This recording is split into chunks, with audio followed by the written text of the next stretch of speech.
తిరుమల కల్తీ నెయ్యి కేసులో దర్యాప్తు మరింత వేగవంతమైంది. శ్రీవారి ఆలయానికి సిబిఐ అధికారులు చేరుకున్నారు. తొలుత వెంకటేశ్వరుడి దర్శనం చేసుకున్నారు.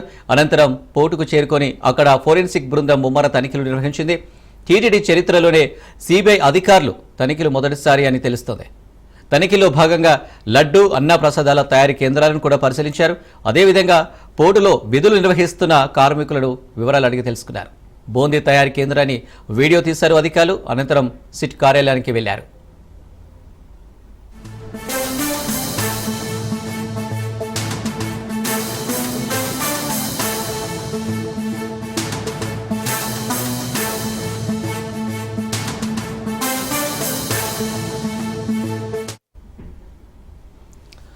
తిరుమల కల్తీ నెయ్యి కేసులో దర్యాప్తు మరింత వేగవంతమైంది. శ్రీవారి ఆలయానికి సిబిఐ అధికారులు చేరుకున్నారు. తొలుత వెంకటేశ్వరుడి దర్శనం చేసుకున్నారు. అనంతరం పోర్టుకు చేరుకొని అక్కడ ఫోరెన్సిక్ బృందం ముమ్మర తనిఖీలు నిర్వహించింది.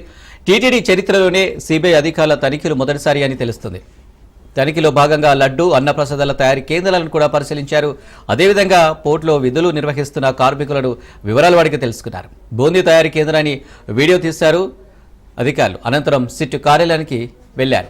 ఇక దీనికి సంబంధించి మరిన్ని డీటెయిల్స్ సురేష్ అందిస్తారు. సురేష్, రైట్ అండి. ఏదైతే లడ్డు నెయ్యి కల్తీ వ్యవహారంలో సిబిఐ దూకుడుగా వస్తుంది. అయితే సీనియర్ అధికారులతో కూడిన ఫోరెన్సిక్ బృందం ఒకటి శ్రీవారి ఆలయాన్ని చేరుకొని తనిఖీ నిర్వహించింది. వీరికి టీటీడీ అదనపు ఈవో వెంకయ్య చౌదరి దగ్గరుండి ఏర్పాట్లు చేశారు. మరోవైపు ఆలయంలోని లడ్డు తయారు చేసే ప్రాంతాన్ని కావచ్చు, అలాగే అన్నప్రసాదాలు తయారు చేసే ప్రాంతాన్ని నెయ్యి ఎలా తీసుకొస్తారు లోపలికి, ఏ విధంగా నెయ్యి లోపలికి తీసుకొచ్చిన తర్వాత ఆ నెయ్యిని వాళ్ళకట్టి పోస్తారని పూర్తిగా పరిశీలించారు.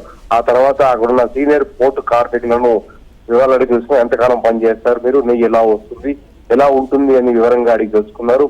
మరికొన్ని వీడియోలు ఆలయంలో వీడియోలు చిత్రీకరించారు. లోపలే పూర్తి స్థాయిలో కూడా వీడియో చిత్రీకరణ చేసుకొని కీలకమైన వీడియో అంశాన్ని తీసుకెళ్లారు. మరోవైపు పోర్టు కార్మికుల వివరాలు తెలుసు, ఎంతకాలంగా పనిచేస్తారు, లడ్డు తయారీ పరిమాణం ఎంత పడుతుంది, అసలు లడ్డు క్వాలిటీ ఏ విధంగా గుర్తిస్తారని ఆ పోర్టు కార్మికులు అడిగారు. పూర్తి స్థాయి ఈ అంశం కీలక దర్యాప్తు భాగంగా చెప్పుకోవచ్చు. ఇప్పటికే 12 మంది అరెస్ట్ చేసింది. అందులో టీడీ ఉద్యోగ హస్తం కూడా ఉన్నట్టుగా సమాచారం. ఇప్పటికి నోటీసులు కూడా జారీ చేసి ఆ రకంగా సిబిఐ సిట్ దూకుడుగా వివరిస్తున్నాయి.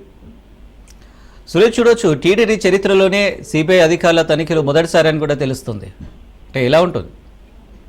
అంటే గత 90 ఏళ్ల టీటీడీ చరిత్రలో మొదటిసారి పాక్షిక సిబిఐ ఎంక్వైరీ తిరుపతి దేవస్థానం లో మొదటిని చెప్పుకోవాలి. ఎప్పుడు లేని విధంగా ఏకంగా ఇద్దరు ఉద్యోగుల పనిచేయడం, దేశవ్యాప్తంగా భక్తుల మనోభావాలు మునుపడుతున్న అవసరం కాబట్టి ఎప్పుడు లేని విధంగా ఇద్దరు అంటే సిబిఐ ఆధ్వర్యంలో టీటీడీ చరిత్ర మొదటిసారి దాన్ని తనిఖీలు చేశారని చెప్పుకోవచ్చు. ఎందుకంటే ఇంత పెద్ద వ్యవహారంలో ఎప్పుడు టీటీడీ చరిత్ర చోటు చేసుకోలేదు. ఆ రకంగా చూసుకుంటే మొదటిసారిగా ఆ ప్రత్యేక సిబిఐ బృందం ఆలయం తనిఖీలించిన చర్చనీయాంశంగా మారింది అని. Right Suresh, thank you.